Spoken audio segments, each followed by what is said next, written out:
বিভিন্ন ইউনিভার্সিটির vice chancellor তারা জামাতের লোক, বিভিন্ন কোর্টের ম্যাজিস্ট্রেট নতুন যারা যাচ্ছে সব জামাতের লোক। আমরা কি করি? বাস স্ট্যান্ড দখল করতেছি, আমরা লঞ্চ ঘাট দখল করতেছি।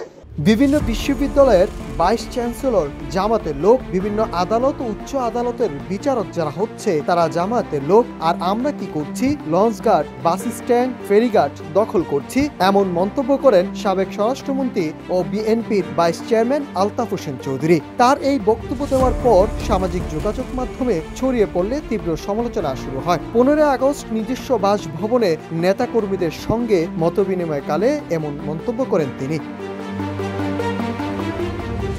আলতাফ হোসেন বলেন, শুধু নেতা হলেই হবে না, নেতার কোয়ালিটি থাকতে হবে। নেতা যদি মনে করে চাঁদাবাজি করাই তার কাজ, দখলবাজি করাই তার কাজ, তাহলে নেতৃত্ব দিবে কখন? ওয়ালটন এসি এক্সচেঞ্জ অফারে এখন যে কোনো ব্র্যান্ডের পুরাতন এসি বদলে নতুন ওয়ালটন এসিতে উপভোগ করুন 25% ছাড়। Walton air conditioner, comfort without compromise. বিভিন্ন বিশ্ববিদ্যালয়ের ভাইস চ্যান্সেলর জামাতের লোক, বিভিন্ন আদালত ও উচ্চ আদালতের বিচারক যারা হচ্ছে তারা জামাতের লোক, আর আমরা কি করছি? লঞ্চঘাট, বাস স্ট্যান্ড, ফেরিঘাট দখল করছি। আমি জামায়াতের বদনাম করছি না, আমি শুধু দুটি জিনিসের তফাৎ দেখালাম।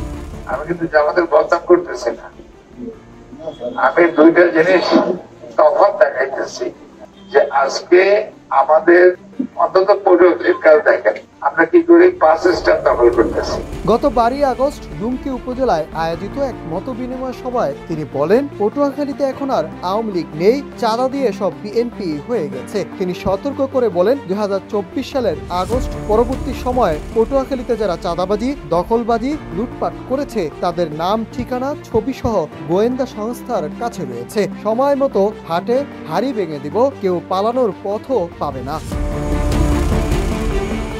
এদিকে জেলা ছাত্রদলের সাবেক সভাপতি গাজী আশফাকুর রহমান বলেন, লঞ্চঘাট, বাস টার্মিনাল ইজারার মাধ্যমে পরিচালিত হচ্ছে। তিনি 1/11-র সময় দলের বিরুদ্ধে আত্মঘাতী বক্তব্য দিয়েছেন, এখনো তাই করছেন। এছাড়াও পটুয়াখালী জেলার বিএনপির সভাপতি বলেন, এ ধরনের আত্মঘাতী বক্তব্য তিনি বুঝি দিয়েছেন নাকি না বুঝি দিয়েছেন সে বিষয়ে আমি বোধগম্য নই। এ ধরনের বক্তব্যের কারণে তিনি মানুষের কাছে এখন হাসির পাত্র হয়ে উঠেছেন। Nahid Hasan, news desk, Ittefaq.